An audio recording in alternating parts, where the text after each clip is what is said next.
I pretended to stay unconscious in the hospital, so I could hear what my family really thought about me. It all began 3 days after I was in a serious motorcycle accident. They say there are moments that split your life into before and after. For me, that moment wasn't the motorcycle crash that nearly killed me. It was the quiet conversation my family had after, while I lay there, supposedly unconscious, and listened to them plan my death. My own flesh and blood, hoping I wouldn't wake up, discussing how much my life insurance payout would be worth. The doctors said I was lucky to be alive. Cracked ribs, a concussion, a broken leg, a mess, really, but I was healing faster than anyone expected. By day 3, my mind was sharp, though my body felt like a lead weight. When I heard footsteps approaching, I instinctually kept my eyes closed, pretending to still be out cold. My older brother, Camden, entered first. "Still out cold," he said, his voice flat, to someone behind him. And then I heard her. My mother's voice. "Good," she said, almost a sigh of relief. "Maybe this will finally teach her a lesson." My heart stopped. A lesson? What lesson? "I mean, riding that death trap at 25, Mom continued, her tone dripping with disdain. "She's always been reckless. Remember when she dropped out of law school to become a paramedic?"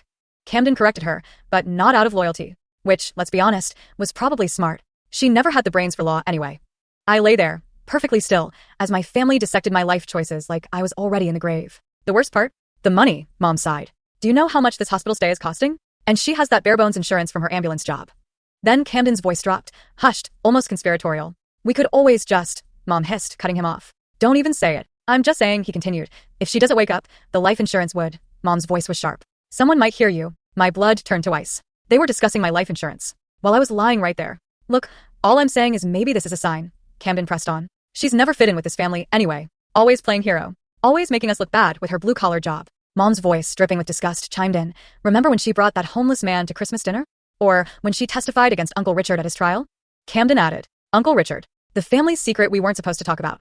The reason I'd cut contact with most of my relatives 2 years ago. She destroyed this family," Mom said quietly. "Richard's in prison because of her lies." Lies. They were calling my testimony about what he did to me lies. The room fell silent. I heard the rustle of clothing, like someone was leaning closer to my bed. "You know what I think," Camden whispered, barely audible. "I think we need to have a serious conversation with her doctor about her prognosis."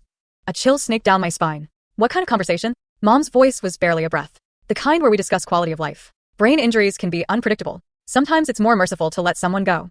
My brother, suggesting they pull the plug. "Camden," Mom warned, but I could hear the hesitation in her voice. "Think about it, Mom," he insisted. "She's never going to change. She'll wake up and go right back to embarrassing us. Back to her pathetic job, her bleeding heart causes, her vindictive crusade against our family.